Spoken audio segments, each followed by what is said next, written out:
This is Hunt Nebraska, the official podcast for insight into Nebraska's hunting and shooting sports community. Be sure to give us a follow on Facebook, our space for sharing stories, information, tips, and techniques. Now, Hunt Nebraska. Welcome into the Hunt Nebraska cabin here. We're excited. The month has churned. We are now into the lovely month of October. And earlier, Hershy, I hear you mentioning you had some good descriptors for the month of October, when maybe some radio talk you had going on, of just everything going on with the change in colors, the cooler weather, the cooler mornings. The cooler mornings? Cooler mornings, not warmer, but cooler. Yeah, but then also maybe a favorite holiday, just because you go knocking on doors and get a bunch of candy. Oh, that's right. That's right. It's kind of fun when people have to give you candy when you go visit them at night. I wish I remember what I would have said then, but it's definitely that month when we think of fall, and it's one of our more popular seasons, I would say, here in Nebraska. When we think of fall, we think of October. We think of the changing leaves. We think of those chilly mornings and maybe hoodies at the football game in the evenings. We think about the harvest, the combines rolling out there, crops coming in, hunters going out type stuff. And so, to me, October is fall. Now, I won't argue with November by any means, especially the first few weeks. But at the same token, it's all wrapped up in October. And you get to celebrate orange. You got pumpkins. Yes. You got hunter orange for the bird hunters, which is a little different than what we're going to be talking now, because we're going to be talking more camouflage. That's right. So let's go ahead and do a quick round of introductions. I'm Kyle Gaston, the Hunter Education Coordinator here with the Nebraska Game and Parks Commission. We have Hershy there, sitting in here representing the agency for Nebraska Game and Parks. And also with Game and Parks, we have John McKinney, our Waterfowl Program Manager. How are you doing today, John? I'm doing good. Thanks for having me back on. Yes. I was going to say, are you kind of like the Hunt Nebraska favorite right now? I don't know. The favored biologist. Been on a couple times, I guess. Yeah, I mean, teal season was last month, September, early September you were in here. And now we got to get to talk about the rest of the year. Yep, exciting times ahead, so... And we got a little bit more water out there on the landscape that doesn't hurt things, folks. Yep. So I know we're excited to have you back in. I know we bugged you and pestered you enough that we had to say, hey, come on back. We need your expertise in here. I love to always bring in the person who's in charge or tries to manage everything for everyone in the states. I know you do a team effort there. I know, but you get to wear the official top hat on it. It seems like anymore. Yeah, being in the waterfowl program, so we have duck species, geese, and swans, and so getting to work with those various species and setting harvest regulations for ducks and geese, and then science and research and working with stakeholders like hunters. So it's a pretty fun time, especially this time of year. Awesome. Yeah, I know. Like I said, it's October. It's hunting seasons. We're all excited to get going. But before we get in there, I have a couple questions for you guys. And have you heard of the game Would You Rather? Oh, yeah. Yeah? All right. So I got a couple questions here. Thought I try it out to see which one would you rather, but I'm going to focus on waterfowl a little bit. Okay, these are waterfowl questions. All right. Since we were talking about teal season already happening, when you're hunting during teal season, would you only hunt during teal season and see large ducks? Or would you rather hunt during the antlerless deer season and only see antlered deer? I mean, my opinion's going to be biased because I'm a waterfowl biologist, but I'd rather be, sitting on the edge of a wetland seeing ducks, even if I, don't have any teal that comes in and be able to shoot them. So I'd have to do option one on that one. I was going to say most of my deer hunting, I've got the tag for whatever I'm not seeing.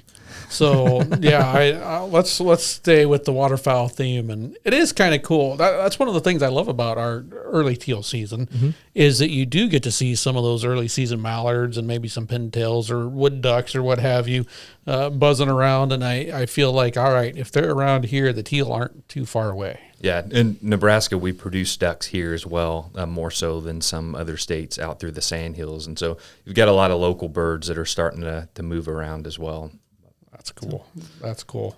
Yep. All right, so we both agree on that one. Both agree on that one. What would you do? Mine, it would be the deer. Deer. Yep. Really? But I'm a little bit more of the, from my taste of it, the chance of seeing a buck to me is pretty exciting. Okay. I'm usually always an antlerless hunter, and so that unfortunately it's happened to me a couple of times where the biggest duck I've actually seen while hunting has happened during antlerless deer season. So I've had that effect actually happen to me. Still, it's fun to see. Yeah. But yes. All right. The other question I have: would you rather see a bunch of ducks flying but only able to get one bird, or shoot 3 birds right away but then never see a duck the rest of the day? Oh, this one's easy for me. Guess We're thinking about it though. there. You want to go first? Well, guests go first on the show.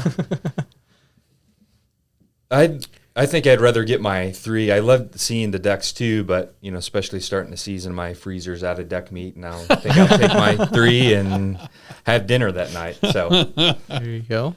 I'm the opposite. Yeah. I'd much rather see a bunch of birds because, again, you feel like you got an opportunity, something's going to happen, and it's all right if I only end up with one. I still feel like I got a chance. Yeah. There's hope in the heart, but well, even we'll with the see. 3, you're still got 3 ducks left to fill your bag. So well, and if there's that you've got opportunity. tier 2, if you chose Yeah. T2 there, maybe you're done anyway. Could be so done. we'll talk more about that one here soon.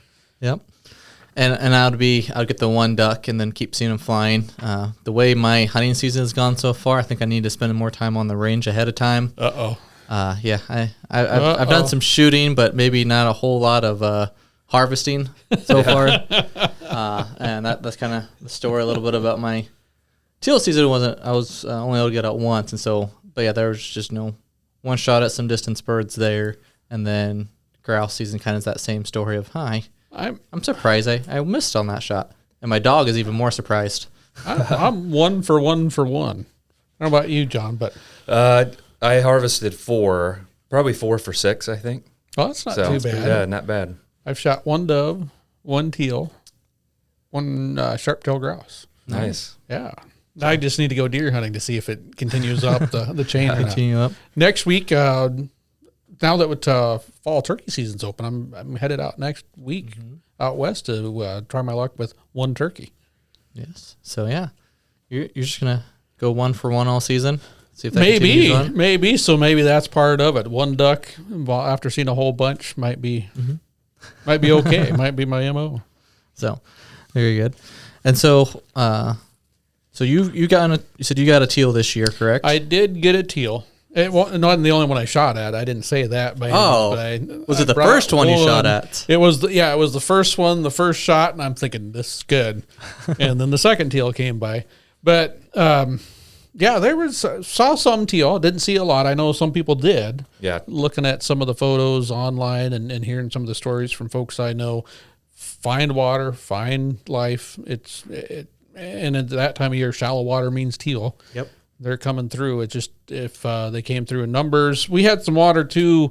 It seemed like some of the farm ponds had been dry a good chunk of the year, starting to fill up, and had plenty of food there, but sometimes just not a lot of open water that they could see as they were flying by. Yep. And John, you said you were able to get a few shots off, got a few birds. So how did it overall go for you for teal season? Yeah, not too bad. I didn't have a ton of time to get out, but got 4 of them out in central Nebraska. I think, talking to hunters and stuff, it kind of depended where you're at. We did have good water across the landscape this year, which provided opportunity for more birds to stop over, but it probably dispersed them a little bit more so than previous years. And, up in the sandhills leading up into the week before Labor Day and then into teal season, it was getting into the 50s at night. And so pretty cool. And so, blue wings really key in on the photo period, but I think that cool weather pushed some of our local birds out too. And so kind of heard mixed results on our teal season from hunters. The one thing that I go back to as well is sometimes you got to look to the north of where you're hunting. And that might be a few counties. It might be a state or two. We're a little wetter than the Dakotas north of us. And I sometimes think that as birds make it through there, not that we didn't have some nesting in Nebraska and maybe in the both of the Dakotas, but sometimes as they're migrating through later on, they have a decision to make. Am I going to take that flight of faith and go over these dry areas, or am I going to kind of follow what water's available. So it'll be interesting to see what happens in the days and weeks to come as we open our regular duck season.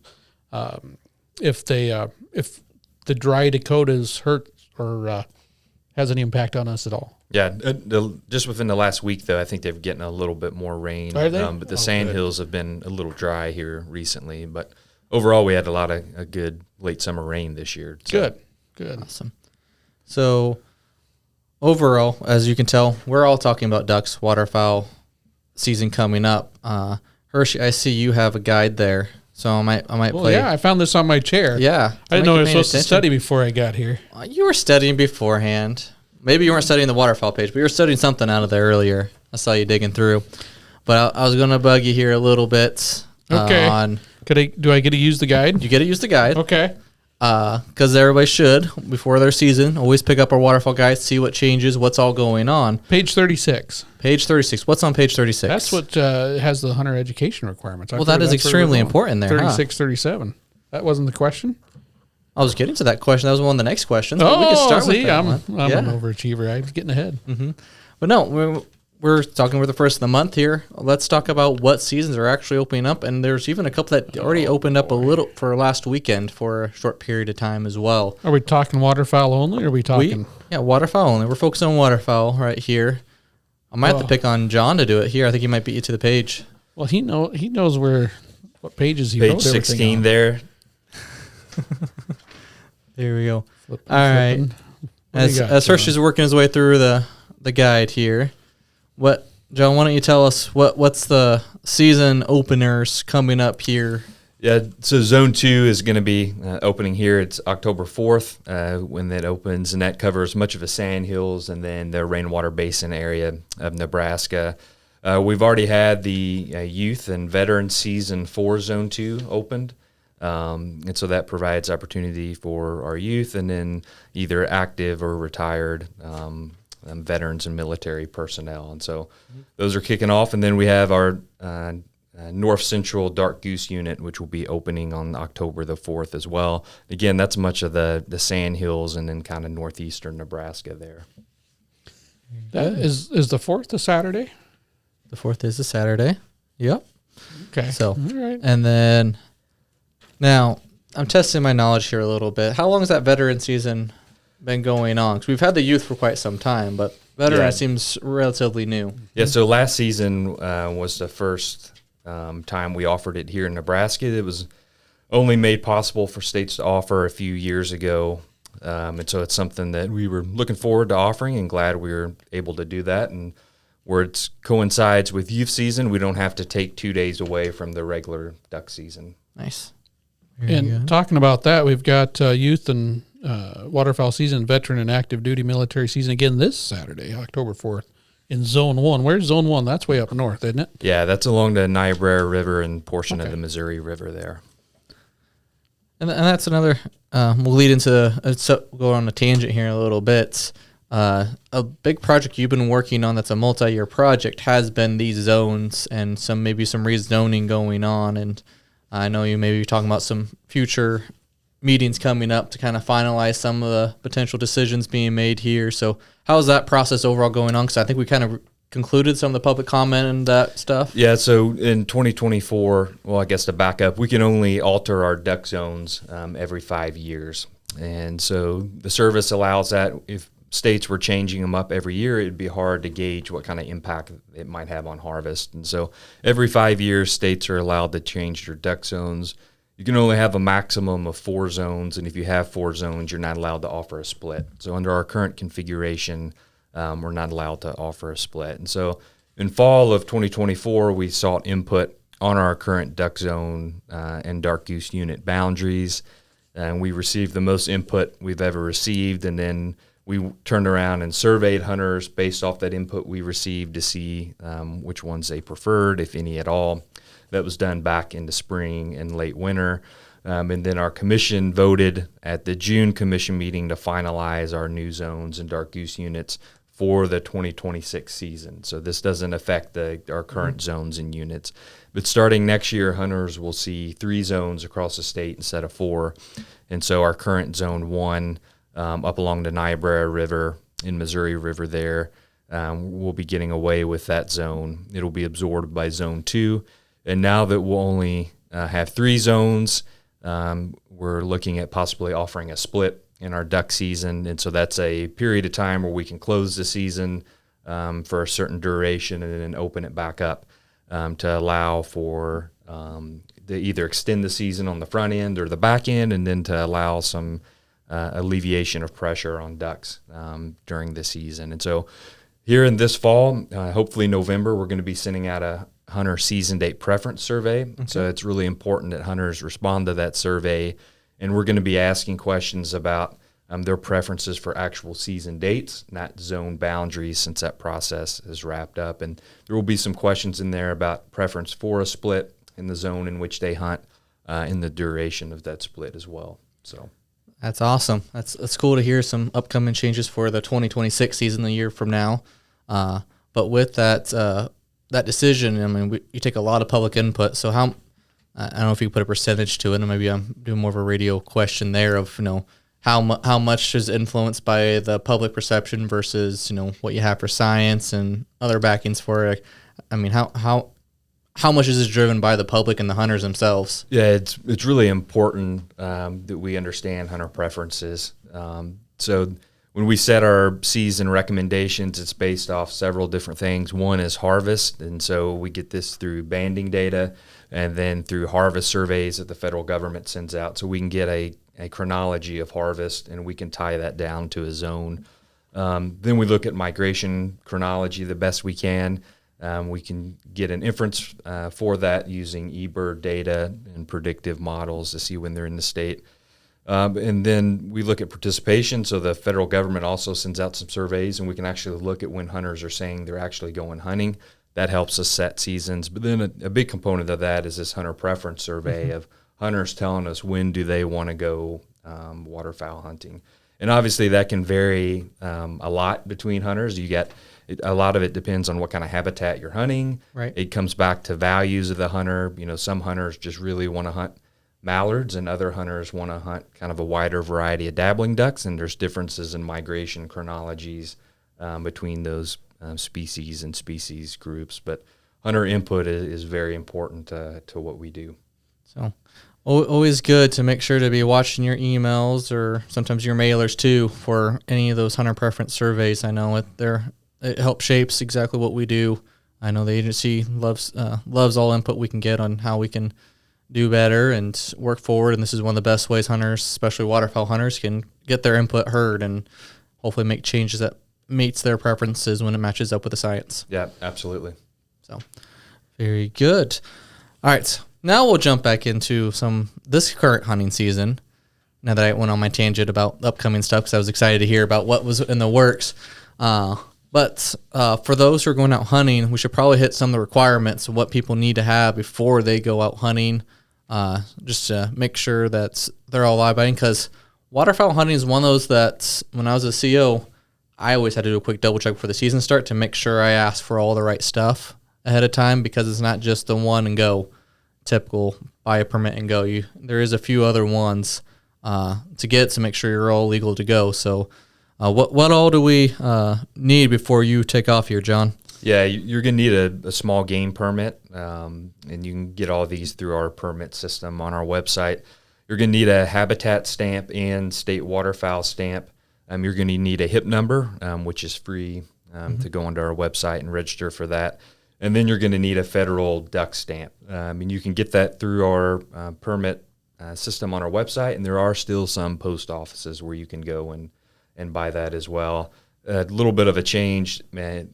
It was implemented. Beat me to the question there. Yeah, I was even going to follow with a follow-up question there. But yeah, there's a little bit of a change on that these last couple of years. Yeah, so before you had to have the hard copy. It had to be signed. It had to be on you. Then we went to where you could buy it online, they'd mail it to you, and your online receipt kind of thing was valid for, I think, 30 or 45 days. 45 days. And now there's you can actually use it as just a mobile version. And so you can go on our website. The U.S. Fish and Wildlife Service has set up a website as well. I can't remember the URL off the top of my head, but you can actually just buy the duck stamp there and just have it on your phone and show a conservation officer. And then beginning in about mid-March, following that season, they'll actually mail you a hard copy of the stamp. So, And I've been enjoying that a little bit because just like probably most hunters, by the end of that season, is everybody else's stamp nice and worn or folded edges, get crumpled up a little bit, but yet I want to keep that stamp. That's still a little momentum that I went out that season. I did that. So this was definitely one of those things that, cool, now I'm just get at the end of the season, and now it's kind of pristine looking and looks a whole lot nicer. I don't know. Have you ever dropped your license or anything in the water or stepped on it, put it through the wash there, Hershey? Nope. It's an easy thing to do. One thing that's nice, I think I mentioned last time I was here, you can actually get a hard card and get all of your permits. You can't get the federal duck stamp on there, but you can get all of your state licenses and permits put on like a hard card, which is a lot better than printing off a piece of paper and then consistently getting it wet and having to reprint it throughout the season. So, yes, absolutely. And then one other thing, I think you might have mentioned it, but I want to go into a little bit more, getting your HIP number, your Harvest Information Program number. Now, there's Nebraska and South Dakota are unique states. When you do that, allows you to choose a tier system. And I'll give John a little break. So, Hershey, you're a big proponent of the tier system. I know you enjoy it for what all aspects it is for getting other people outdoors. So, could you tell a little bit about what our two-tier system is here and for waterfowl hunting? Well, yeah, I definitely can. So those that are hunting migratory birds, right, which includes doves, which includes ducks and geese, obviously. And there's a couple others that don't get hunted a lot here in the state of Nebraska, right? Rails and snipe and woodcock, snipe, I think. Yep. But what's going to happen is you need that absolutely free. You can do it on our website again. And it's going to ask you, do you plan on hunting ducks? And here in Nebraska, if you say yes, it's going to give you the option of a couple of different harvest strategies, which is kind of cool because there are a lot of ducks, and we'll probably get into it. That's why I've got my ID guide right here that John brought in. A lot of different species of ducks. The traditional bag limits, which right now are 6 ducks, and then there's different species restrictions that only so many of them can be this species. And when it comes to mallards, only so many of those can be hen mallards and all that that you would have to follow. And that's what we've traditionally had here in Nebraska, as well as other states in the Central Flyway.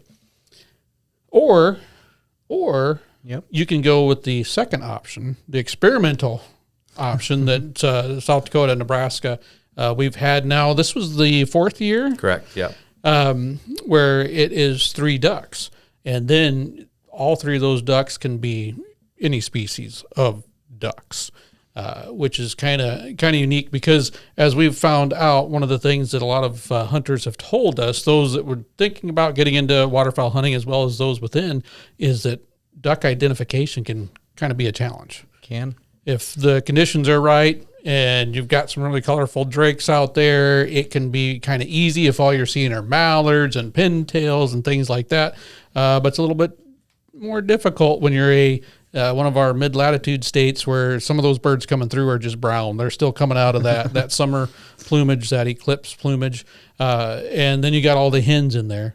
Mm-hmm. And like we've talked about before on Hunt Nebraska, just sitting around the water fountain there, 16 different species of ducks that you can see here in the state of Nebraska.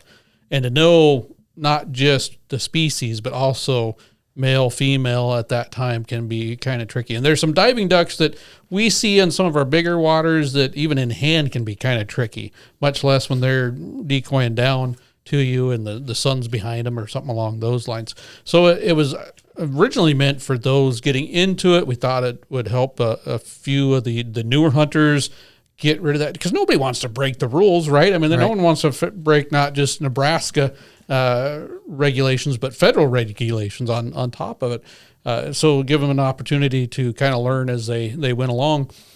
But then we found some other cool things about it, that some of the folks that have been duck hunting in years past, or even current duck hunters, just, their answer is 3 ducks is probably enough to begin with. Mm-hmm. Or I had troubles. My buddy was the one that was doing all the duck ID. Or all of a sudden, we realize every once in a while there's a mistake, but now I don't have to worry about it. It's 3 ducks. And you still have to be ducks. and it's only during the regular season, but you do have that option. And we can talk about it a little bit more, but this is the 4th year. Been a little more popular than what we thought at first, but with good reason. But all the cool things that John gets to work with as far as the measures of success and all that the Central Flyway kind of put together. We're kind of putting the analysis to it this year. Yep, we're and see some results in the near future. Yep. So it's pretty cool stuff, and so far some of the preliminary results looks like it's, we're meeting a lot of those measures, and we get a lot of questions about from hunters worried that it may have an effect on species of concern. So those species in the traditional bag limit that have like canvasbacks, you can only shoot 2, scop you can only shoot 1, and we set up different sampling frames and methods to make sure we account for that during the study in both states, and that's something that just didn't pan out. A lot of these hunters, from the data that we already have, they're hunting, 5 or less days a year, and they're killing 5 or fewer ducks a year, but they're getting out there, they're learning as they go, and so I think that's one of the things that here in Nebraska, I've joked about many times that duck hunting is darn near religion. Yeah. And then I find just with better attendance, but I found out that people have taken church pews and put them in the duck pits, and I never thought about and that, all that type of stuff. That could work. So just like, oh boy, maybe it really is. So we oftentimes hear and see the folks that are spending, 30, 40, 50 days out there during our long waterfowl hunting seasons, when you include duck and goose season in there as well. But that's not the average duck hunter here in the state of Nebraska, not by a long shot. We've got a lot that just go a few weekends, if, maybe a few Saturdays is about it. But it really is. The other thing I'll toss out there is, John, help me remember when this first started, when the option of choosing between the 2 different harvest bags, was it just 2 pintails that could be allowed? One. It started out with 1. Yep. And between the ones that you've mentioned, not a lot of Nebraskans are going to be shooting canvasbacks. Yep. We just don't get a lot of them coming through. Bluebills, we might get a few more, but still not a duck that we see a lot of. And folks aren't going to harvest ducks that they don't ever see. Pintails we do see coming through. They can be early. They can be right during the season. And so we do see some harvest of that every year. But it is kind of interesting that was one of the ducks that I remember hearing a lot of concern about. And now I think this year, all of us, regardless of what option you choose, can harvest up to 3 pintails. Yeah. Yep. Yeah. So the harvest strategy has changed on pintails, and we had some concern with 2-tier. There was some concern out there that people may choose that just to go harvest 3 pintails or 3 scop or whatever. And there were a couple individuals between the 2 states, but not very many, and certainly not enough to have an impact on populations. So. Which, again, those are probably specialists to begin with, would be my guess. And most of us are going to, when we go duck hunting, the ducks we see are going to be the ones we come home with if we're fortunate enough to connect. Yeah.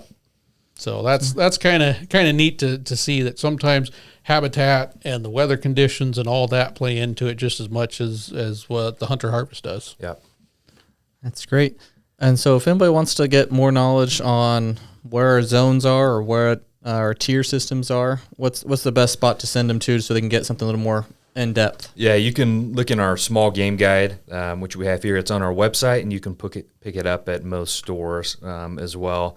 We also have, if you want to look at our zones, there's zone descriptions inside our small game guide, but we also have a website which is listed in our small game guide, and you can just Google Nebraska duck zones, and it'll bring up a story map where you can zoom in and out of our duck zones and see, if you're hunting on this side of the road, which zone are you in? You can really zoom in and out with it, which helps a lot. So that is handy. I've used that because, to be honest with you, it'd be interesting. How many days can our duck season be here? 74 days. 74 days. But because we have those different zones, you can actually, if you were to call in sick every day of the duck season, hunt more than that. Yeah.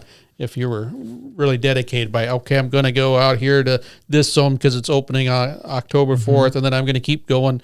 I know the late zone is pretty popular because you'll be hunting ducks in January. Yeah. Yeah. So we start about as late as possible as you can on a Saturday for Zone 3, for example, which is North Platte River, kind of southwest. They have those extra high plain days, and so we run that zone just about as late as it can possibly run. And I know this isn't one of the things that we were going to bug you about too much. What is the high plains, low plains thing? That's kind of, is that unique to the Central Flyway? It is. There's, it affects kind of at least the Central and Pacific Flyway. But back in the early 60s, Fish and Wildlife Service did some research and showed that there was pretty low harvest of mallards, kind of, I believe it's 108th or 5th meridian there, basically west of the High Plains line, which you can see on our website and in our small game guide. So pretty low harvest. Hunter activity seemed to be a little bit lower, and there seemed to be more male drakes. And so they provided an additional 23 days to hunt waterfowl west of that line. So. That is kind of cool. Mm-hmm. And I don't know if the research has been done to see if that's been maintained, that lower harvest, lower participation. Yeah. Not a ton, but yeah. Yeah, I was going to say, being here in Nebraska, it's kind of cool that we have that opportunity to get some early season critters like teal. I mean, we've got some, in the right conditions, we have some of the best, probably blue-winged teal habitat while they're coming through. But also, we've got some of that mid-season stuff. And then we've got, like you said, some wonderful wintering areas within the Platte River and some of our other tributaries of the Platte that the waterfowl, especially duck hunting, has got a lot of opportunity here in the state of Nebraska. And the high plains, low plains just adds to it. Well, and that goes on to the fact of, you don't really think about a whole lot about water when you think of Nebraska, but yet we're filled with one of the most amount of stream miles there are for any states. So we have all these different streams, and with those streams comes a lot of warm water sloughs that go through there. So when you get into that wintering months, those warm water sloughs is one of my focus areas when I was patrolling to go find hunters, because you just see piles of ducks anywhere where they had open water. Open water, you got moving water, you got warm water. That is kind of cool. Mm-hmm. That is kind of cool. Plus in the morning, you enjoy it as a hunter or just even an observer to see all of the steam essentially or fog coming off the water, and the ducks coming in, and then it's be a little hazy in the sunrise. Yeah, it's a beautiful morning being out there, as I mentioned, for both teal season and any waterfowl season when we're out there. Where there's water, there's life. You're going to have a lot of things happening. And that's one of the things. I like to chase geese, but sometimes one of the more boring spots to chase geese is in the middle of that harvested cornfield where there's not as much water. They're only coming out to feed, and before the geese start flying, you're just like, what am I doing out here? Watching the wind play around with the corn husks. But a couple other requirements to be aware of when you go out hunting. We need a plug and a shotgun. So make sure your shotgun only can hold 3 shells at a time. That includes 1 in the chamber and then 2 in the magazine. So have your plug in the shotgun before you head out.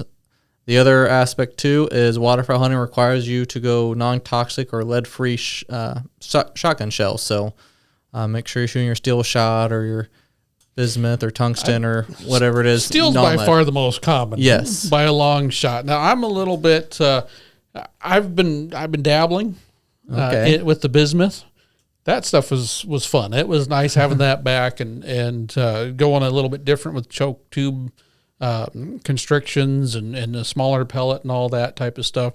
I'm a little nervous that when my supply of bismuth runs out, and I don't know that it's super deep this year, folks, that the raw materials for bismuth, I think, has gone up like 400% or something like that. It's crazy. Don't quote me on that. I just know that a lot of the manufacturers that were putting out those shells aren't going to be making a lot of those this year because they know they can't make enough money back. Not enough folks can afford it. But there's been some other non-lead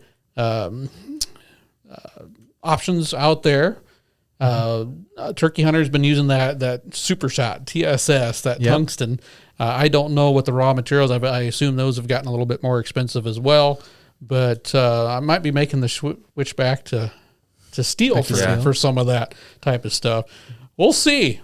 I know they're dabbling in some other materials out there that I believe one of them is copper that might have gotten approval recently. Do you know? No, I'm not sure on that. Yeah, but don't know. Well, check it out, folks. But it'll be interesting Because steel has definitely got a lot better than when I started hunting, because all they did was they replaced those lead pellets with steel pellets of the same size. They had the same propellants, the same wads, and it was just like, nope, this isn't going to work. And the shooting industry and the shotgun shell manufacturers really stepped up their game over the years, and things got a lot better. But there were also kind of those kind of niche things that were kind of fun to get into. And as I've gotten older and able to afford a little bit nicer shells, I've put that to use. So we'll see what happens this year. Yeah, well, I expect a report later on how it goes. I guess I got to get out and Yep. I'm going to have to spend some time in the field away from the office, Kyle. I don't know how, without data, it's worthless, right? Yeah, I mean, exactly. It's just anecdotes at that point if there are not enough data points. Well, I'll just work on your phone the entire time and just wait for a bird to come in. Oh no, there's no working. I mean, I'll be working without a phone. I mean, you told me. I heard it. I'll write down the results later. I'll keep that in mind that I can tell my boss what to do and he's going to do it. So yeah, well, as long as I want to. That sounds like a plan. And then the other part too, be remiss not to mention this, is hunter education requirement that you were talking about there. What you said on page 36, making sure anybody age 12 through 29 has their hunter ed. If you haven't got it, go online at huntsafenebraska.org and start looking up for look for a class. We have a bunch of classes still scheduled going on. October is our busy month, so we have a bunch of classes across the states, more being scheduled everywhere. I think last year we had over 40-some classes across the states. Well, I'm pushing instructors. Again, all instructors are volunteers, but I'm trying to encourage them to get more classes, but we were over that 40 number just in September alone, so I'm sure we're trying to get plenty of opportunities out there for all. Or if you're over that 16, you can do it online if you so choose. Or you have the Hunt Safe session for those who are under 16 to do online and in person. And folks, as Kyle says, October is the time you're going to start seeing that number. There'll still be a few opportunities, but our volunteers, this is a volunteer-driven program, they're going to start going to the field and wanting to do some hunting of their own. And you can't blame them. So those classes start to decline after a certain point. I like the goal of trying to have at least something offered in all 93 of our counties, which is kind of cool. And I know we're not that far off. By the end of October, we'll probably be there. But if you see something that might work, get into it now, because come November, you'll see some, but it's going to start dropping as pheasant season, waterfowl season, November firearm season, all those things open up, and our volunteers are out doing it. Yep. They decided to be a hunter instructor for a reason, because they enjoy the passions of the outdoors and hunting themselves. So can't follow them too much for wanting to get out themselves. Nope. But very good. All right, so we talked about all the requirements, a lot of what's going on, but the question, we talked a little bit about the pintail population being increased, and so we're now allowing an increase in that bag limit. How is the rest of the waterfowl population looking here this season? Yeah, so the Fish and Wildlife Service flies a survey every year. It's commonly referred to as the May Breeding Population Survey, or BPOP, and it gives us an abundance of breeding ducks, and so surprisingly, this year was a pretty similar number to where we were last year in terms of ducks, but the amount of ponds they counted was significantly lower across much of the prairie, both in the U.S. and in Canada. But duck populations relatively were stable across the board. Pintails did go up a little bit from where they were last year. I believe canvasbacks and redheads went up as well. The mallard number was pretty similar to what it was last year. So, but overall, most duck species are below their long-term average, unfortunately. We've been in much of a drought the last 4 years or so across much of the prairies, and you look at mallard numbers just in Saskatchewan, which a lot of Nebraska hunters harvest, and they're about 40% below their long-term average overall. So we did count, I think it was 6.5 million mallards this year, but they're still below their long-term average. And when you say long-term, how long-term are you talking about there for a period? I don't know if the service uses the full long-term period, or if they go back 20 or 30 years. I'd have to check. Okay. But yeah, and so, that as many hunters probably would agree too, is that those drought conditions definitely have had an effect on their hunting seasons, and it only makes sense that it would play effect, especially when it's more up north during their breeding cycle, that has a large effect on the breeding season for them. And the one thing I always go back to, especially when it comes to ducks, Unlike, deer or pheasants, which are, that's your kind of localized. They're not going anywhere. What the number you've got. Waterfowl, because of that migration, toss that into the equation, it can mean that you have a great year, even though the numbers of certain populations aren't having their best or highest ever. I always go back to the W's, and that's kind of the way I was heard. Yep, you got to have the waterfowl. You got to have that W. You got to have the water to attract them as they're coming through. You also have to have the weather at the right time, and that's where you're always hoping that it gets, up in the Dakotas, they get a lot of snow, or out in Montana for the goose hunters and stuff out west, that they get a lot of snow to cover up that food, because those big mallards, big Canada geese, they'll keep ponds and spots open on the water. They'll find some place if they can get to a food source. But you kind of hope that weather pushes them down and they kind of hang out around your state or your area for a while. And if those things happen, then, oh my goodness, the population might be up or down a million or so, but you might not realize it because they want to be where you are, and you're just hitting it right because you got the water, you got the weather, and the waterfowl will follow.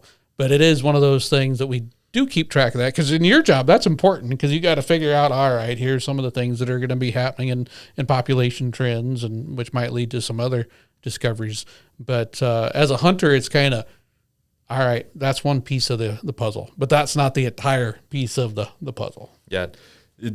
Population numbers and getting the index of abundance there is important. It informs our season lengths and gives us long-term data set there that we can help, or that we can use to kind of evaluate our seasons and bag limits. Kind of going off what you were mentioning too, another component which we're learning a lot more about, particularly with the use of GPS transmitters on ducks and mallards in particular on wintering grounds in the south, is just hunting pressure too. You may not be seeing a lot of ducks in your area, but ducks really key in on hunting pressure in an area, and so they may be moving around a lot less during the day to try to avoid coming into contact with hunters, and so they could play a big factor in what you're seeing as well if you're going out to the same spot pretty frequently, or you're bringing groups. Yep. They get to know what's happening, huh? Yep. Wildlife is smart. There's a reason they're still around and still thriving. They adapt. Yep. They figure things out. I remember, as some of our listeners probably do, when those spinning wing decoys, the Mojos and the Motos and all those robo ducks first came out, and they're just like, oh my goodness. The ducks' response to those was, in some cases, especially with mallards, was pretty impressive.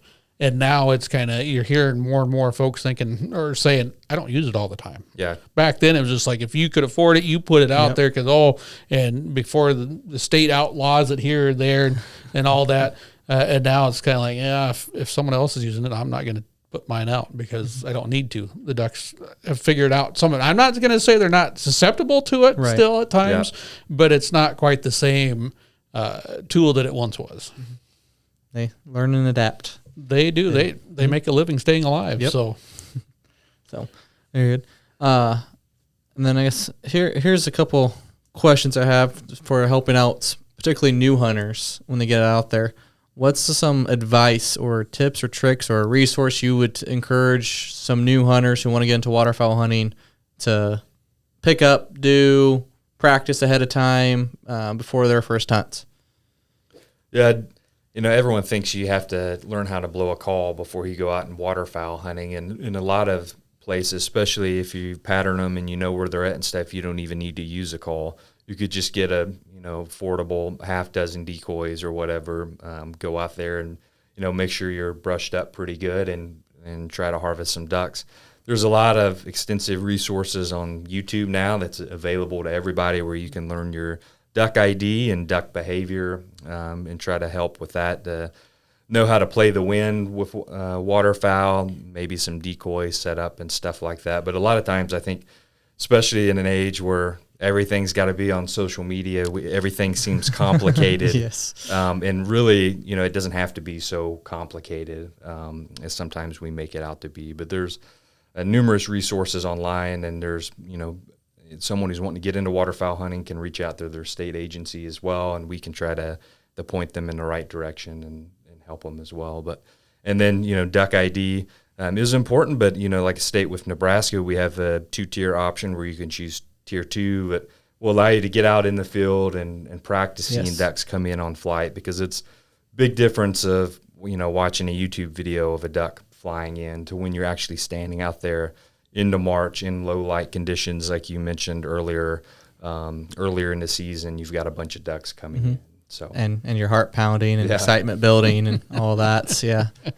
But no, and then I like to echo that the expenses you could, if you wanted to, you could drop quite a bit of money to get a bunch of decoys, a bunch of the top gear for camo, a nice blind to dig out a blind, dig out a pit for it. I know people who would spend lots of money through it. They need a second job. Yeah, it is their second job. I saw last year, I couldn't ever believe this. I saw the first pair at one of the big sporting goods stores, my first pair of chest waders, $1,200 for chest waders. Jeez. Now, if you've ever been in chest waders, you love to hate them. They do a great service of keeping you dry most of the time, but you're not going to like walking in them. You're not going to be wearing them, to the mall or to go grocery shopping. They are miserable. They can keep you warm. They can keep you dry. They can keep you sweaty. They can keep you whatever. But pretty soon you're going to break them. It doesn't matter. The seams are going to start leaking. The boot's going to get a hole in it. I can't imagine spending $1,000 on waders. Now, maybe you guys have. Nope. Maybe you guys have. But it better come with a dog that knows how to retrieve ducks and maybe some extra decoys in the pocket. I don't know. But most of the time, my waders will last, if I'm really getting out duck hunting quite a bit, will last almost a season, maybe a little more at times. I'm pretty cheap on that. I got cheap waders and a big bottle of Aqua Seal to seal up all the holes on it type stuff. But you can spend a lot of money. Yes, you could. And some of the decoys out there look better than the real thing. Now, we have a local sporting goods store that I support quite a bit. I think I've sent some of their kids through not just college, but probably a master's program that were claiming you got, hens and drakes when it comes to ducks. You can tell that, right? Yep. I mean, which one's colorful? But they were sexing their goose decoys. Now, I know how to do that, and there's no way you can do that with a goose decoy, just like it's got an aggressive male and a submissive female, and just like you have no idea which is which. You can't tell me. But at the same token, some pretty impressive things out there. I want to know how many people, a lot of where I grew up, waterfowl were sometimes at target of opportunity, and they'd land up on a farm pond or a puddle or someplace, and you snuck them. You got up there and you jumped them up, and then you don't hear much about that anymore, except maybe during the snow goose conservation order. But that is still an opportunity out there. Got a lot of wood ducks doing that when I was growing up. Yeah, but that's still legal. It can be done safely. Yep, it can be pretty darn exciting, especially as you're working on those stalking techniques and getting up close because those birds are watching. So. Like I said, there's opportunities when I first started, it was 6 decoys, and I think it was a free Game and Parks call I got from one event. Nice. And so that's what I was rocking out there with a pair of hip waders. See, I didn't have the money to buy the full wader. I could only go about up to the hip, halfway up is about all the more I had. But it worked. I got some birds and got familiar with it, and then over time I just slowly build up a little bit more, maybe buy something every other year to help replace it and build it up. And now I'm getting to the point of just holding up there. I think that's a good point, is if you ever walk into a duck hunter's garage or shed, you'd probably be shocked at how many different decoys they have there. Some of them get to see the light of day during the season. Some of them are just backups to the backups. And then, there's another box that they haven't even opened yet if those backup to the backups don't float. But I mean, it's something you do accumulate over time. Just you build on it and you go. You don't have to have it all right off the bat by any means. And I remember some of those early seasons, I didn't even wear waders. My first teal hunt here in the state of Nebraska, now it's warm, usually during teal season, I just strapped on some old boots and walked out into the marsh. And luckily, and Kyle, you probably heard this story, I didn't have anything to sit on. They make marsh chairs with backs and swivels and all that type of stuff now. I was fortunate. I thought I found a 5-gallon bucket, John. I thought I found, just like, I'm going to use this 5-gallon bucket. And I pulled it up out of the marsh. It was a 2.5-gallon bucket. And by that, I mean, folks, it was, somebody had cut it perfectly. They dissected it. And balancing my cheeks on that while I'm trying to stay up in the water was kind of exciting to begin with. It didn't got to work work out the whole for a time. couple hours. I did. It was a wonderful cardio. But, just went and did it. And there were some years where, you'd go by, there used to be some plastic rubbery waders that you could put over your blue jeans and stuff and just wear old tennis shoes on. But, I get creative with it. I think that adds a lot of fun.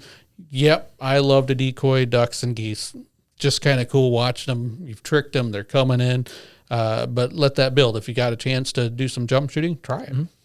That was my teal season for the most part. I couldn't get out there early in the morning. I had kid responsibilities to handle, but so I went through a couple marshes to make sure nobody else was there. Then nobody else was there. All right, I'll go just kind of see if there's any birds around, and there you go. Get to see them and at least get to be out and about, and at least the dog will be able to go find something. Yeah. But very good. Well, John, do you have anything else about this upcoming waterfowl season that hunters need to know?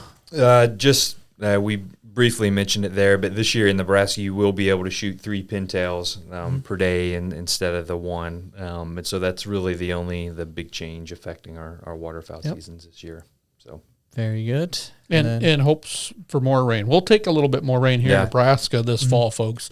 So if you know any tricks, but also up north, and we need to get those prairie potholes with water before they come back nesting this next spring as well. We've been fortunate. How many years have we had the liberal framework for waterfowl hunting here, or duck hunting specifically, in the Central Flyway? It was 96 or 97. So since we've had a 74-day season, so we got an entire generation of hunters that have only known a liberal day season. And maybe we need to tell people that the feds are the ones that oversee this. These are birds that cross not just state lines, but also international boundaries. So the Migratory Bird Treaty Act plays into it.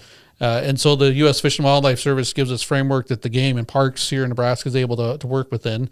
You got the liberal framework. What other options so are there's there? a moderate framework, which is a 60-day season. Then there's a restrictive, which is a 39, and then a closed season. And that's all primarily based off from the mallard population here in the mid-continent. So, so now, do you remember anything but the liberal? I only had the liberal. What about you, John? I've never hunted in anything other than liberal. See, my first duck season restricted. And it was in the Mississippi Flyway, so we only got 30 days. And at that time, too, they dabbled. I don't know if this is part of the restrictive framework or not, but sunrise to sunset. We did not get the 30 minutes before sunrise. And I don't know how many teal and where I grew up, wood ducks would be paddling around your decoys in that first half hour before sunrise. But we had to wait and watch, let them fly away, and then hopefully they came back. And they never did. Yeah, I've heard stories about, you can only shoot one goose, and those type of, like, seeing a goose was a rarity. That was a little bit before my time, but they were starting to build by when I started hunting them. So, that's cool. So we are still, we're talking about sloping down a little bit. We're still, still a good population of waterfowl. Living the good life, really is. 30-day season, it doesn't matter where you put it. You're gonna see birds coming before and migrating through after. So get the opportunity to go out this year, take it, enjoy it. If you have any questions, don't be afraid to reach out and ask us. You can comment here on the podcast, on our Facebook page there at Hunt Nebraska, or you can also check us out on YouTube as well. So make sure to like and subscribe. Follow us for all different tips, tricks, season dates, any rule changes, or any other expert talks. And make sure you stay posted for our next podcast. So wrapping things up. Otherwise, that will end it here today. Thank you again, John, for coming in. We really appreciate you. Thanks for having me. And everybody else, we'll see you outdoors. Hunt Nebraska, brought to you by your Nebraska Game and Parks Commission.